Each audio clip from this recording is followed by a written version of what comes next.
beragama itu sedikitnya di sini digambarkan ada 6 fungsi, 6 jabatan, 6 pekerjaan. Yang satu al-abid, orang yang memang melulu beribadah. Wal mutajarridu lil ibadah alladzi la syughla lahu ghairuha aslan law taraka al ibadah la jalasa battalan. Orang yang melulu hanya beribadat, dia tidak punya kerja selainnya. Andai kata dia tidak beribadat, betul-betul dia nganggur. Kerja tidak, cukup pensiunnya atau kebunnya, ya. Alhasil dia itu umpama tidak beribadah, nganggur. Ada yang begini. Ada lagi yang kedua, orang alim. Orang yang diperlukan oleh masyarakat ilmunya, entah di dalam memberikan fatwa atau memberikan pelajaran atau memberikan atau menulis karangan dan sebagainya. Nah ini, orang ini umpama menghabiskan waktunya untuk fungsinya mengembangkan ilmunya itu, sudah bayar 5 waktu dan rawatibnya, itu lebih baik daripada mengerjakan yang lain. Ini. Tapi yang pertama tadi, kalau tidak ibadah nganggur, pulang ya bosan, sampai biasa orang tidur. Tapi tekun ibadah. Orang ini apa tidak dapat agama? Fashtighaluhu bitta'allum, bagi pelajar kesibukannya dia belajar afdalu, lebih baik min ishtighalihi bil azkar wan nawafil, lebih baik dia belajar daripada wiritan zikir dan mengerjakan yang sunat-sunat. Ini buat pelajar. Jadi waktu buat pelajar itu lebih baik digunakan untuk pelajarannya.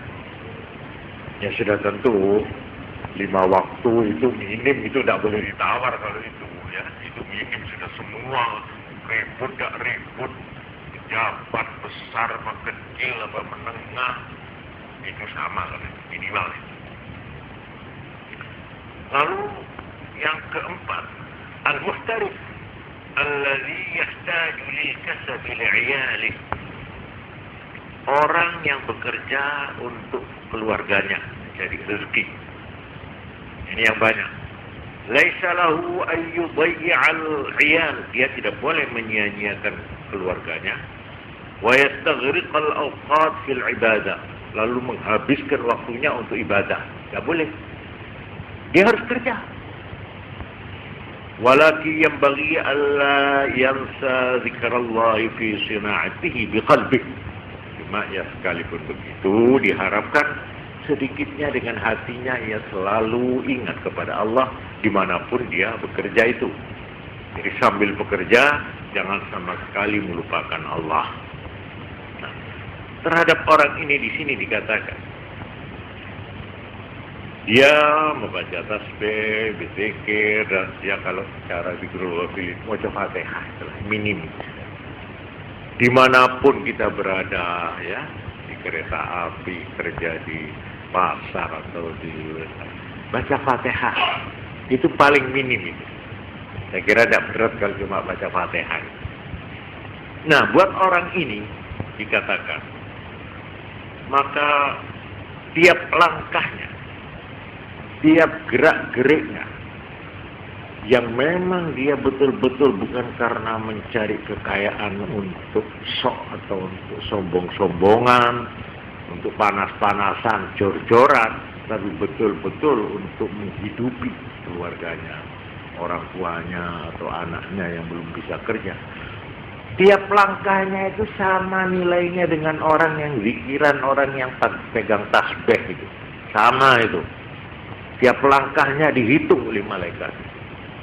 Dinilai sebagai ibadah kepada Allah. Asal niatnya baik ya. Kalau niat kerjanya itu niatnya kurang baik, tentu saja ya tidak termasuk. Kemudian yang kelima, al-wali. Orang yang menjadi penguasa, orang yang jadi imam, orang yang menjadi hakim, orang yang menjadi pemimpin yang dibutuhkan untuk kepentingan rakyat, untuk kepentingan umat, untuk kepentingan orang banyak dengan tujuan ikhlas dan berbakti. Maka orang ini lebih baik dia itu sibuk dan menghabiskan waktunya untuk mengurusi kepentingan orang banyak. Ya sudah tentu, sudah mengerjakan yang wajib-wajib. Cuma kalau bisa, seperti yang dilakukan Sayyidina Umar Ibn Khattab, pada waktu beliau jadi kepala negara, Amirul Mukminin, beliau itu tidak pernah mengenal jam kerja. Mulai pagi tidak ada jamnya, terus sampai sore. Nah, kalau sudah habis isya, baru beliau tidak keluar-keluar. Beliau khusus melakukan wirid malam. Jadi beliau itu kalau wiritan, baca Quran dan sebagainya, malam. Sehingga kadang-kadang beliau itu tidak mengasuh. Memang kebetulan fisiknya itu kuat beliau. Dari siang itu kerja non-stop, dan malam dia tidurnya itu larut. Sampai ada orang menegur Umar, Amirul Mukminin, ya apa? Ya ini maaf, saya ingin tanya. Kalau saya lihat sampai ini kerjanya kok non-stop dan tidak tidur. Lalu tidur sampean, istirahat sampean itu kapan? Jam berapa? Jawab beliau, ya, saya mulai pagi. Kalau siang saya mengurusi kepentingan orang lain. Dan kalau malam, kalau saya tidur, kan saya ini namanya rugi. Saya melayani orang lain, tapi saya tidak melayani diri saya sendiri. Lalu sebagian saya apa? Saya cuma memberikan pimpinan dan kepentingan orang lain, sedang saya sendiri tidak saya pimpin, tidak saya beri bagian. Karena itu saya pada waktu siang kerja untuk rakyat, tapi malam kerja untuk saya menghadap Tuhan. Ini al-wali. Nah, ada lagi yang keenam yang disebut al-muwahhid. Nah, ini orang yang sudah kerjanya itu katakanlah stop kontaknya Tuhan di bumi. Dia tidak pernah melepaskan hubungannya dengan Tuhan sedetik pun. Ini wahid. Ini orang yang terus menghadirkan Allah di dalam hati. Ini orang yang hatinya terus berdetak dengan nama Allah. Sekalipun mulutnya sudah tidak mengucapkan, tidak bergerak. Nah, ini orang yang sudah tingkat ibadahnya itu sudah tinggi sekali. Ini orang ini kadang-kadang dia bergaul dengan kita secara fisik, tapi hatinya tetap bersama Allah. Orang ini satu detik lupa pada Allah itu sudah dosa besar. Ini ada orang yang begini ini, ya. Nah, jadi artinya, ya ini tidak saya perpanjang. Insyaallah dalam kesempatan lain. Cuma artinya kalau kita lihat orang-orang ini pekerjaannya itu ada yang sibuk ini, sibuk ini, sibuk ini. Tidak bisa kita pukul rata, harus ini kon yang kepengin mlebu swarga ya. Moco iki 10.000 ya. Iki 1.000, iki 50.000. Mangan kok ngene lho. Aku terus nyambut gawe ya apa kok nek diantem ngene terus iki. Aku ini masih aku iki. Yang hari-hari ini habisnya itu di atas kereta api, tidak pernah tidur. Pokoknya wiritan saya ketemu, coba ya tumor. Juga seperti dokter. Apa lalu dia dokter pasiennya sampai numpuk akeh si wiritan. Ya Allah, ini bukan pada tempatnya itu. Tidak boleh itu menurut agama, tidak boleh. Tidak boleh. Dokter lebih baik melayani pasien. Itu sama dengan wirid. Itu diberi pahala asal niatnya untuk beri kemanusiaan dan karena Allah. Itu ibadah itu.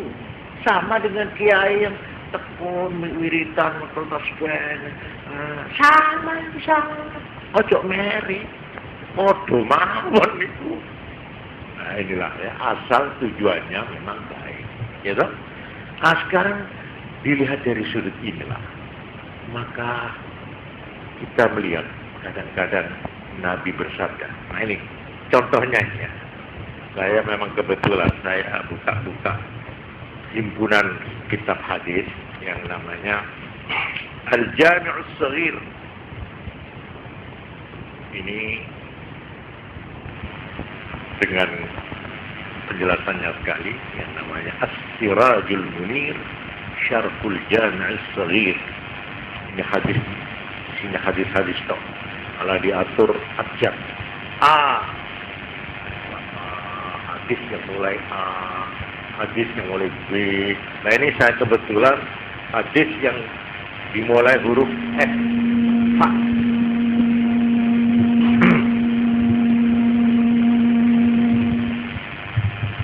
Di sini ada hadis yang dimulai dengan Fa.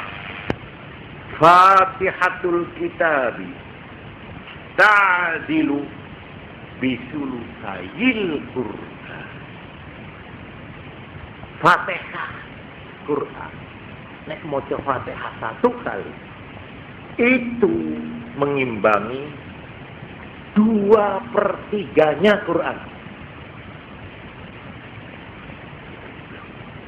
Iya, bagaimana itu? Orang baca Fatihah satu kali, katanya Nabi, itu sama dengan membaca 2/3 Quran. Dah enak ya. Buat sampean yang sibuk, yang tidak sempat baca Quran, baca Fatihah saja. Ini loh, ini merupakan rahmat Tuhan.